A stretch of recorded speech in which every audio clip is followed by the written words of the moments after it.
କେତେ ଶୀଘ୍ର ସକାଳ ହେଇଯାଉଛି, ଅଳସ ବି ଭାଙ୍ଗୁନି, ଯାଉଛି ଆଉ ଟିକେ ଶୋଇ ପଡ଼ିବି। अरे औलाद जो करते तू ଅଫିସ ଟାଇମ୍ ହେଇଗଲାଣି, ଅଫିସ ବାହାରି ପଡ଼ିବା ଜଲ୍ଦି ଜଲ୍ଦି।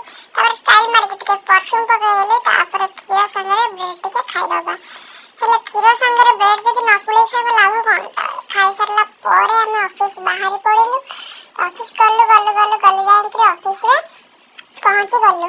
ଅଫିସରେ ପଛେ ପ୍ରେସର ଅଧିକ ଥାଏ, କିନ୍ତୁ ପୁଷ୍ପା ଝୁକେଇବା ନାହିଁ ସାଲା। ତାପରେ ମାର୍କେଟ ବାହାରିଲୁ, ମାର୍କେଟ ବାହାରିକି ମାର୍କେଟରୁ ପରିବା ଆଣିଲୁ। ପରିବା ଆଣିଲା ବେଳେ ମତେ କହିଲେ କ'ଣ ନା ଟମାଟୋ କିଲୋ 20, ଅଧ କିଲୋ ହେଉଛି 15। ଭାଇ କେମିତି? ତ ଏଇ କଥା ମୁଁ ବାଟ ଯାକ ଭାବି ଆସିଲି, ଟମାଟୋ କିଲୋ କ'ଣ ପାଇଁ ସେ 20 ନେଲା ଆଉ ଅଧ କିଲୋ କ'ଣ ପାଇଁ 15 ନେଲା, 10 କ'ଣ ପାଇଁ ନେଲାନି?